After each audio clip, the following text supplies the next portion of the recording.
שלום לכולם, אנחנו נמצאים בשבוע של פרשת קדושים. פרשת קדושים מופיע ציווי מאוד חשוב, ואהבת לרעך כמוך, פרק י"ט, פסוק י"ח.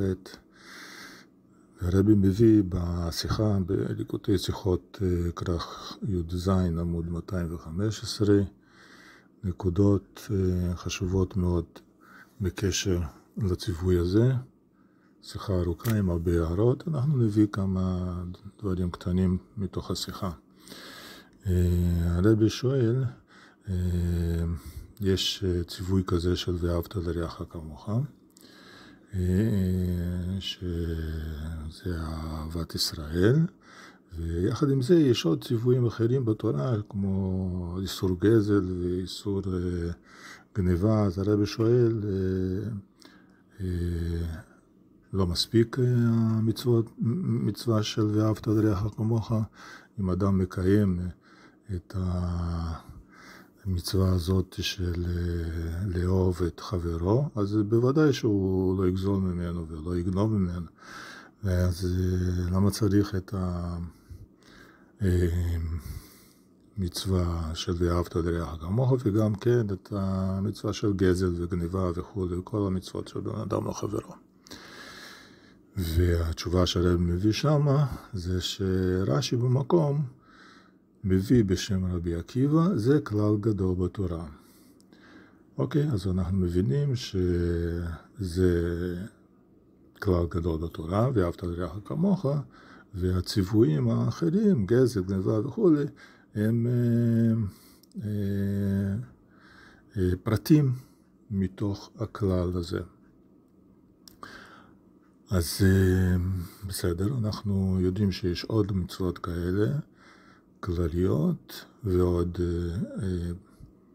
פרטיות, שבדרך כלל כשמביאים את המצווה הכללית, מיד מפרטים אותם ומביאים את הפרטים במקום.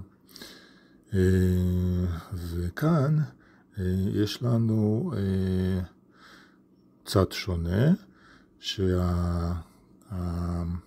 ואהבת לרעך כמוך הוא כלל שהפרטים שלו נמצאים מפוזרים בכל מיני מקומות בתורה. הם נמצאים ממש מפוזרים. הוא מיד מביא הרבי עוד שאלה, איך אפשר לצוות לאהוב את השני.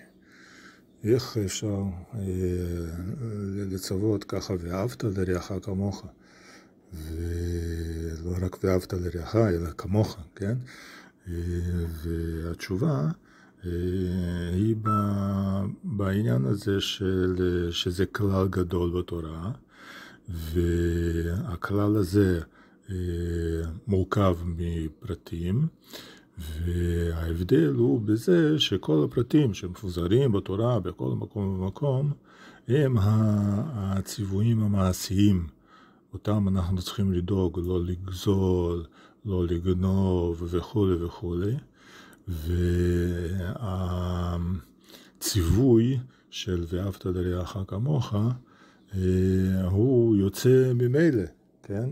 ברגע שאנחנו מקיימים את הפרטים של לא לגנוב ולא לגזול וכו' וכו', אז אנחנו זוכים גם לקיים את המצווה של ואהבת לרעך כמוך. אז כביכול יוצא שקצת הפוך העניין, שברגע שאנחנו מקיימים את הפרטים, אז אנחנו זוכים לקיים גם את הכלל. אבל זה לא רק בדיוק ככה. הרבי מביא עוד אמרה מרבי עקיבא, שחביבים ישראל שנקראו בנים למקום. וזה מראה איך אפשר משני הצדדים. מצד אחד לקיים את הפרטים ואז להגיע לזכות בכלל. מצד שני, להרגיש את האח שבשני, את זה שהחבר הוא למעשה אח, כי כולנו בנים למקום, וזה מביא אותנו גם להזכיר את פרק ל"ב בתניא, שהאדמו"ר הזקן שם מביא במקום את החשיבות ואת הדרך, איך לאהוב את הזולת, איך לקיים את העניין הזה של ואהבת לרעך כמוך. זה פרק ל"ב, לא סתם, הלב של התניא, שבאמת אם חושבים אחד בן אדם יש לו 3 פוסט דוקטורט והשני הוא זבלן כביכול ברבדים שונים של האוכלוסייה, איך אפשר אחד לאהוב את השני? אז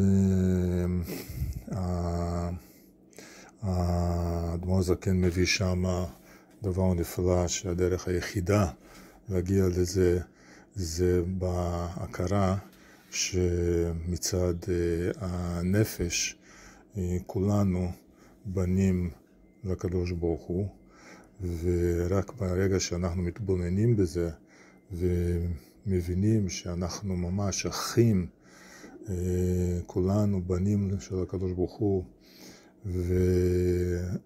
וזוכים להרגיש את זה, כך אנחנו נקיים את המצווה של ואהבת לרעך כמוך. אז יוצא לנו מזה שמשני הצדדים, גם על ידי הקיום של הפרטים זוכים לכלל, וגם על ידי ההתבוננות של החשיבות של ההרגשה שאני אח של אחי, וממילא אנחנו אוהבים אותו, ואז אם אני אוהב אותו אז אני לא אעשה את הייסורים, ואני כן אעשה את הדברים החשובים של אהבת ישראל.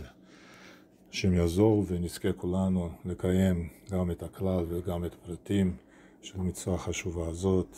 בשורות טובות לכולם, כל טוב.